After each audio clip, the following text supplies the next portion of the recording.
Segretario Zambito, qual è la situazione attualmente del tesseramento in provincia di Agrigento? Ci sono notizie di stampa che parlano di un afflusso un po', diciamo, sospetto. A quanto pare ci sono ex democristiani dell'UDC che avrebbero aderito al Partito Democratico, aumentando così notevolmente, diciamo, gli iscritti. Cosa sta succedendo? Cosa c'è di vero? Lei come segretario cosa risponde?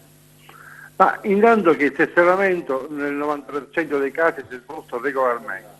Tra l'altro ogni circolo ha costituito proprio un comitato per il tesseramento rappresentativo di tutte le sensibilità del PD, proprio come garanzia e come anche trasparenza. Per cui le notizie che arrivano non so sinceramente la fonte quale sia.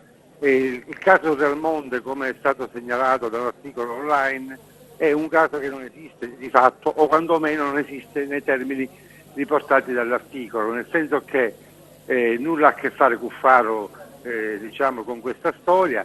Semmai il circolo di Real Monde diciamo, non ha accolto alcune richieste di sottoscrizione, girandole alla Commissione Provinciale di Garanzia, perché all'interno tra queste richieste c'erano richieste di consiglieri comunali che si sono candidati nelle ultime elezioni contro il Partito Democratico e sostenitori della lista che era avversaria del PD.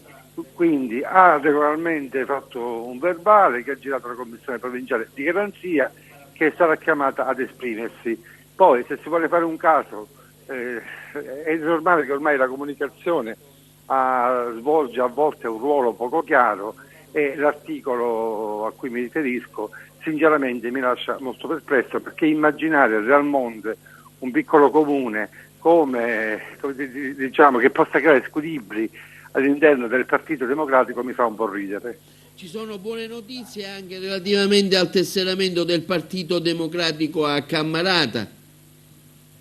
Ma sinceramente io ho visto un vostro servizio ieri, a Cammarata c'è un circolo, il segretario è Vincenzo Imballi, non mi risultano altri circoli, e quindi improvvisarsi l'improvvisazione oppure mettere su un circolo senza nessun tipo di autorizzazione, combinare delle schede diciamo, e sostenere che sia il tesseramento del PD è una cosa che non sta in piedi. Già ho scritto ufficialmente a questi signori che non sono autorizzati affatto a svolgere un'attività di questo tipo, sto valutando anche delle azioni legali.